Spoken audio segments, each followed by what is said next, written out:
All right, let's get into it. We're going to talk about that special kind of humor. You know the one I mean. That secondhand embarrassment, that joke that just completely bombs, that social mistake that is so uncomfortable that you can't help but laugh. Oh, you know that feeling, right? The second the words are out of your mouth, you're just frantically looking around for a cosmic remote control to hit rewind. Yeah, we've all been there. And today, we're going to break down exactly why those moments of social train wreck are absolute comedic gold. So picture this. You're at a nice dinner party, the lights are low, everyone's trying to be sophisticated, the conversation is buzzing. It's one of those high-pressure situations where you're trying to put your best foot forward. And, of course, the stakes get even higher. Your new boss is there, and they're charming, and they're funny, and they seem totally at ease.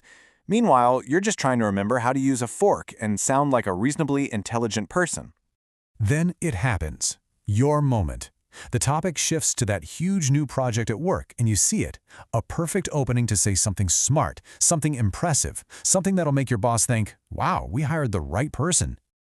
Your boss leans in and says, for this project, we need someone with real killer instincts. The whole table kind of goes quiet for a second, looking around.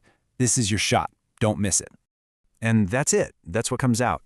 The words just sort of hang there in the middle of the table. You can hear a pin drop. Someone gives a little cough. It's a deafening silence. Okay, let's hit pause on our little horror story for a second. That moment was painful, right?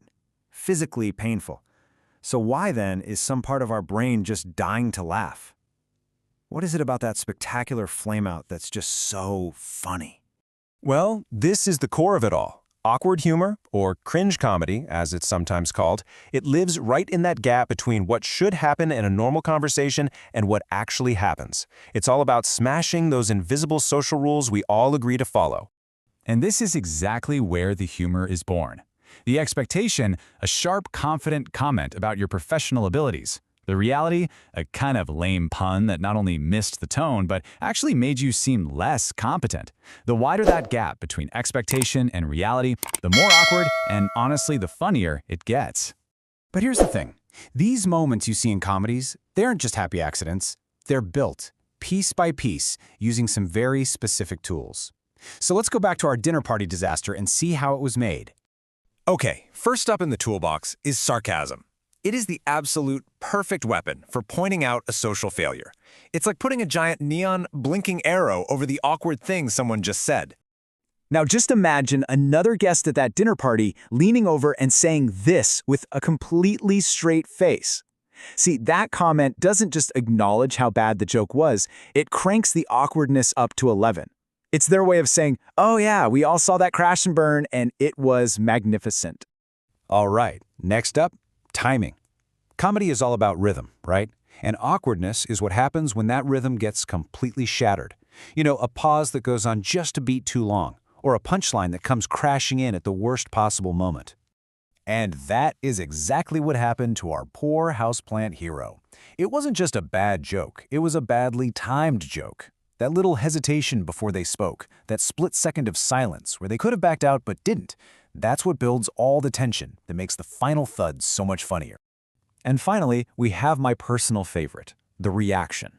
See, in real life, when someone says something weird, we're all polite, we pretend we didn't hear it. But in comedy, oh, that politeness gets thrown right out the window for something way better.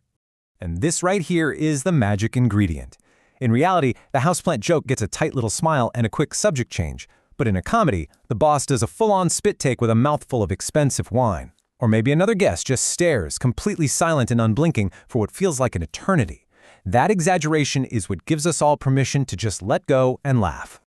So after all this social pain and suffering, what have we learned? Well, by breaking down what makes these moments funny, we're actually learning about the hidden, unspoken rules that govern all of our social interactions, every single day.